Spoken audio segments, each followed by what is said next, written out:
morning. Okay, so we are starting a new unit on scatter plots. Okay, so this unit is mainly just looking at a scatter plot, okay, and telling me what it is saying. Okay, what is it saying about the data? How is it affecting what it's affecting? Okay, so it's mainly just analyzing graphs. It's really fun. Okay, this is one of my most favorite ones because we can actually see why we need it. Okay, we can connect it to real world applications. Okay, so today it's just the introduction. Okay, so scatter plots and association. So scatter plots are graphs that use points to display numerical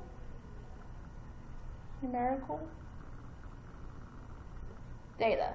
Okay, with two variables. So you're going to have two different things that you're using and you're comparing. Okay, scatter plots can help determine if one variable has an effect on the other, or if there are overall trends, patterns, or associations. Okay, how they associate with each other between the variables.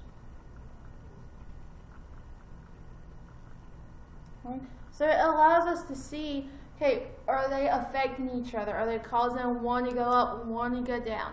Okay, and it's going to help, it's going to make more sense as we are looking at examples. So again, scatter plots can help determine if one variable has an effect on the other, or if the overall trends, patterns, or association between the variables. So it gives us a lot of information about the data. Okay. Let's look at this first example. Okay, this is a scatter plot. The points are scattered, so that's why they call it a scatter plot. Okay, let's get back to what this says. So Susie went to the mall and surveyed shoppers to see how many items they purchased and the total amount of money they spent at the mall. So she is looking at how many items, okay, they purchased and the total amount of money they spent. She created this scatter plot below. So if you look, let me zoom in. Okay, so if you look, okay, this is the total amount spent, and this is the number of items. So these are the shoppers. So if you look, okay, this shopper right here bought 2 items and spent $20. Okay, this shopper over here bought 5 items and spent $80. This one right here bought 6 items and paid 130 items, it looks like. And this one over here, he bought 9 items and spent about $180. Okay, so each dot represents the data that she collected for that person. So each one, okay, is one data point. It's one person that she surveyed. So how many shoppers did Susie survey? Okay, so let's count. 1, 2, 3, 4, 5, 6, 7, 8, 9, 10, 11, 12, 13, 14, 15, 16. And so she surveyed 16 shoppers. Okay. So again, if you look at your graph, okay, this is the number of items that the shoppers bought, and this is how much they spent. Okay. And each one of these dots represents one shopper. Okay. So does the number of items purchased seem to have an effect on the amount of money a shopper spent? Okay, explain. Okay, so let's look. What happens to the amount of money they spent compared to the most number of items that they bought? So this person only bought 1 and spent $40. Okay, this person bought 3 and spent $80. This person bought 6 and spent $120. So the more items they bought, what is happening to the total amount they spent overall? Okay, yes, there is some exceptions, okay, but there's always exceptions, okay? This person might have gone to a cheaper store than this person up here did, okay, but they bought the same number of items, but overall, so we're looking at the whole thing as a whole. What is happening to the total amount spent compared to as they're buying more items? They're spending more money. So as they buy more items, overall, they're spending more money, okay? So Again, you look at the whole picture. You're not just looking at that one little piece. So overall, it seems that the people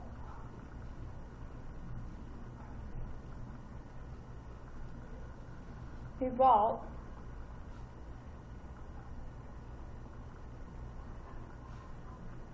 more items also spent more money.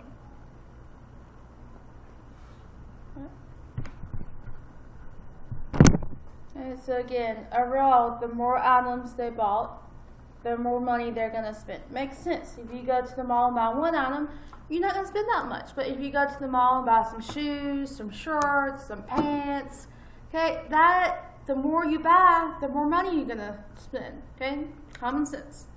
So this shows overall, the more items you buy, the more money you're going to spend. Okay, but there's 3 different kinds of association. Okay, the first one is a positive association.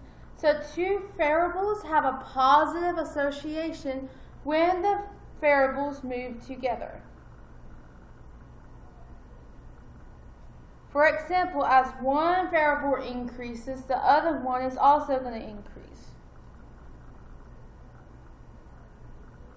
Okay? As one decreases, the other one's going to decrease. So they're either both increasing, okay, or they're both decreasing. And if you look, when you have a positive association, okay, your graph is going to have a positive slope. Okay, it's going to increase from left to right. So if you look over here, what kind of association is this? It's going to be a positive association because the more items you bought, the more money you're going to spend. So as the numbers of items you buy increases, so does the amount of money you're going to spend. Okay, they're moving in the same direction, and since they're moving in the same direction, okay, it's going to be positive. As one increases, the other one increases.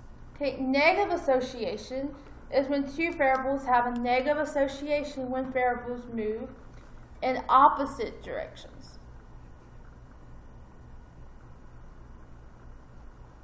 For example, as one variable increases, the other one is going to decrease. Okay? And we'll get to some examples with that. But if you look at the graph, when you have a negative association, you have a negative slope. Okay? No association is 2 variables have no association, okay, when the change in one variable has no effect on the second variable. So these 2 variables are not related. They don't cause anything to happen. There is no relationship at all. Okay, and your graph is going to look very unorganized and it's going to be scattered. So this is going to be no association because it's not in, there's no association. One doesn't cause the other. Okay. So this one says, describe a type of association you expect to see between the following. Okay, the hours a person studies and the number of states they visited. Okay, so let's see. If I study 50 hours, then that's a long time to study. So I've been to a lot of states. Does that make sense? Okay, I've known people who study way more than me and haven't been out of North Carolina. Okay, so there's no association. We can't say just because you study a lot that you've been to all these states, because that's not true. Okay, growing up, I studied a whole lot. But does that mean I've been to a lot of states in the United States? No. Okay, they are not related at all. Okay, so this is going to be no association. There's no association between the 2.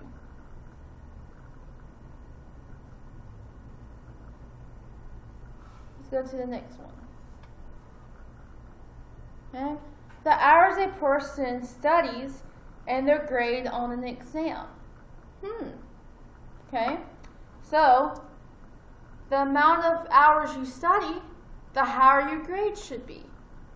Okay, the least amount of hours you study, the lower your grade is going to be. Okay, you see how they are moving in the same direction. The more you study, the higher your grade is going to be.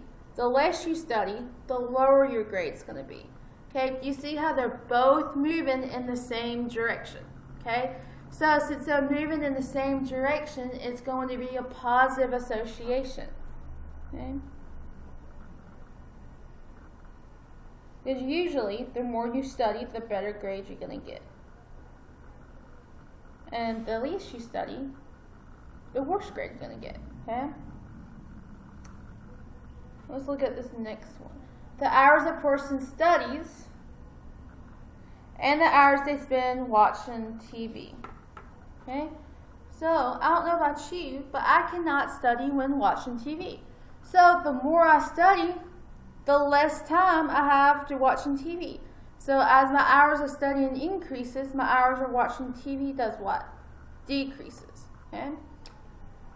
The number of hours, if I spend a lot of time watching TV, that is less time I'm studying. Okay, so as one increases, the other one does what? Decrease. And so they're not moving in the same direction, but they are related because you can't study and watch TV at the same time. It's either one or the other. So the more you study, the less time you're going to have to watch TV. The more time you watch TV, the less time you're going to have to study. Okay? They are opposite. They are moving in the opposite direction, so therefore it's going to be a negative association.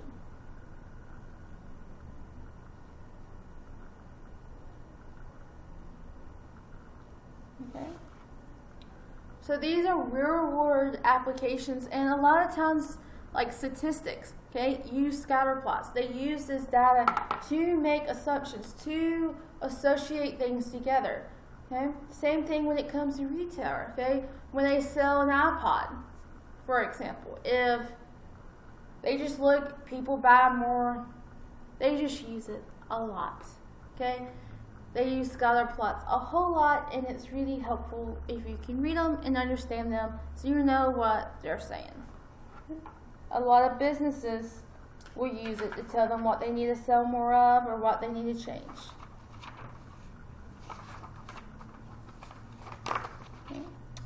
If a straight line can be drawn to follow the overall trend of a scatter plot, it is a linear. If the points in the data are close together, the association is strong.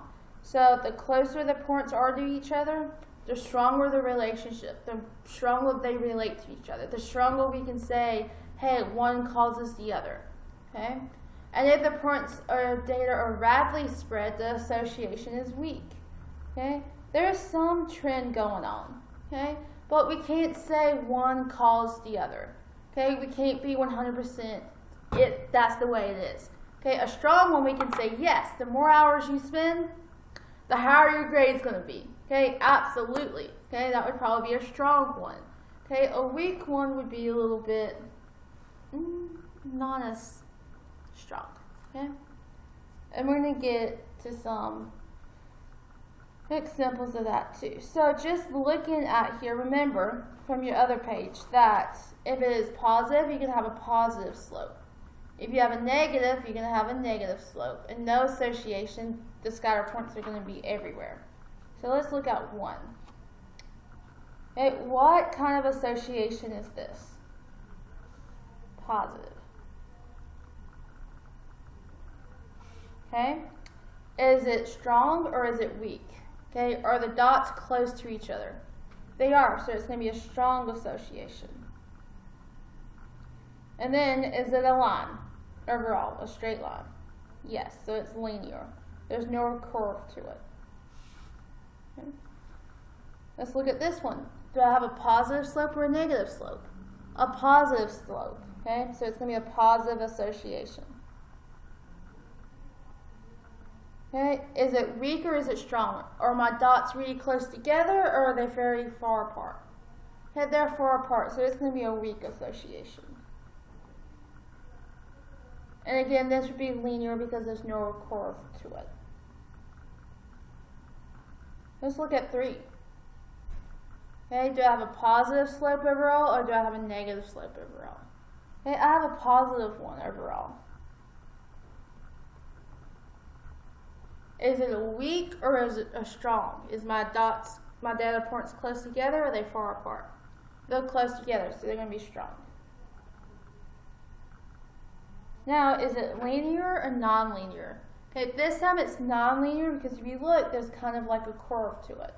So it's going to be non-linear. So I want you to pause the video and I want you to do these three on your own and then come back for the solution.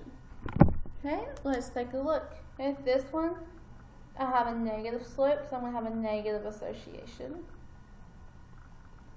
Okay, my data points are close together, so it's going to be a strong, and it is linear. Okay, overall, there's no curve to that data. This next one, okay, positive or negative, where it's decreased and I have a negative slope. Okay, it's going to be weak because my data points are scattered. Okay, and it's going to be nonlinear because there's a little curve to it.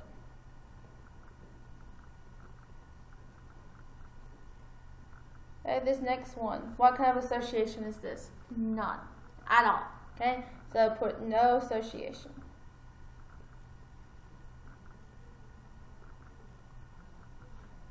Okay, it's weak and it's nonlinear.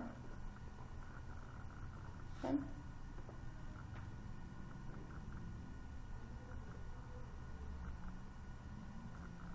Number 7 says, describe the type of association you expect to see between the following variables. Okay, I'm going to do the first one with you guys. So the first one is a person's height and the person's shoe size. So if I went, okay, and if we were all together and I would go around the room, well, and I would ask you to write down, okay, your shoe size from the time you were 1 to the time you were 14 or 13, okay? And you would plot your shoe size, okay, and your age. Okay? Everyone's overall scatter plot should be what? It should have a positive association. So everyone's scatter plot should show the older you get, the larger foot you're going to have, okay, because you grow. So it's going to be a positive association, okay, because as the person's height increases, so does the shoe size. And I believe I said age, but I meant your height, okay? So the taller you grow, the larger foot you're going to have, okay? However, there is some exceptions, but overall, okay, the taller you are, the larger foot you're going to have. So it's going to be positive. Okay, and then you have to give me y. So as the height of people increases, their shoe size increases. Okay. So go ahead and pause the video, and I want you to go ahead and do these two, and then I want you to do these down here. All you're doing is you're matching, okay, the description with the graph. So go ahead, pause the video and do those, and then come back for the solution. Okay, welcome back. Let's look at this one, the number of letters in a person's name and a person's IQ.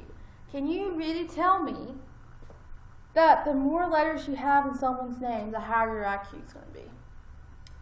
No, there is no association at all. I know plenty of people whose IQ is like up really high, okay, and they only have 3 letters in their name, okay? There is no association at all, okay? So we cannot say that a person's IQ is related to how many letters they have in their name.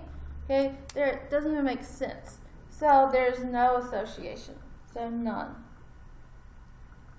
The number of letters in a person's name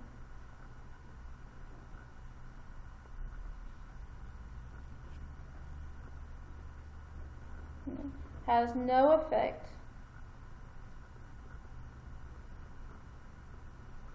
on a person's IQ. This next one, the number of absences a student has and a student's GPA. Okay, so as the number of absences increases, what do you think happens to the student's GPA?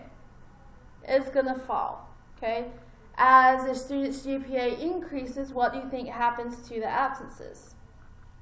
They're going to come and they're going to fall. Okay, again, I know you're probably thinking 1,000 different scenarios where that wouldn't be necessarily true. Okay, you're 8th graders. If I was in class, we would have a whole debate on this. But when we're doing these problems, we want to look at overall. Okay, so overall, this is the trend. Okay, again, there are exceptions. Okay, but when we do this, we're looking at the overall picture, not just individual scenarios. Okay, so please just hang in there with me. Just look at the overall picture. Okay, so the number of acts as you're missing days of school, your GPA is falling because you're missing assignments, you're missing tests, okay? And that's happening a lot right now. You don't do your assignments, you don't log into Canvas, your GPA is going to do what? It's going to fall, okay? Some of you can probably relate, okay? So please log into Canvas because the more you log into Canvas, the more you do these assignments, the higher your GPA is going to go, okay? So the less you miss Canvas, okay, the less that you don't show up to my Google Meets,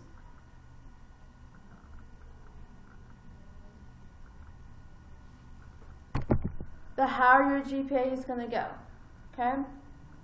So the more you show up,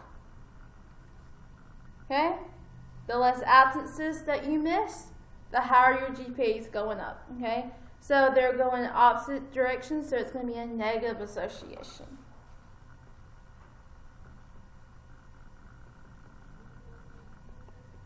As a student's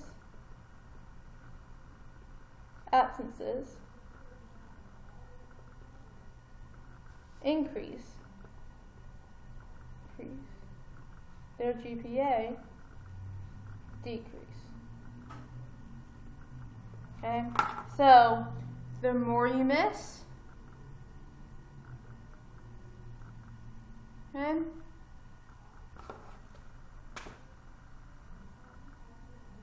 so as your number of absences goes up, your GPA goes down.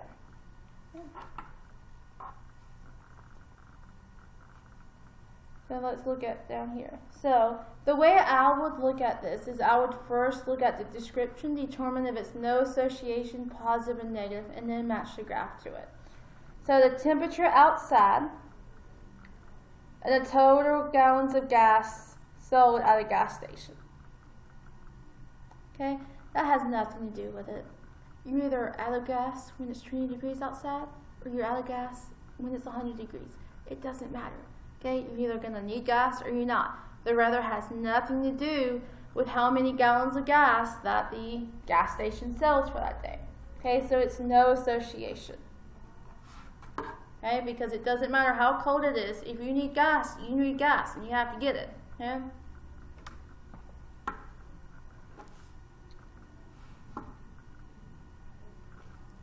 So since it's a no association, we know it's going to look like this. Second one, the size of a home and the cost of monthly utilities for that home. Okay? So if you have a really big house, you have more light, you have more energy that's going to be used in that house, so your bills are going to go up. The smaller house you have, the less energy you're going to have to pay for. Okay? So they're both either increasing or they're both decreasing. Okay? So that's a positive association because they're both either increasing or they're both either decreasing. Okay? And so it's going to be the graph of the positive slope, so it is B. C, the attitude of a hacker and the total oxygen level in the air. Okay? So the higher the hacker goes up, the less O2 they're going to have. So as he goes up, the O2 oxygen level is going to do what? Go down. So as one increases, the other decreases. So that's going to be a negative association. So A is going to be C. Okay?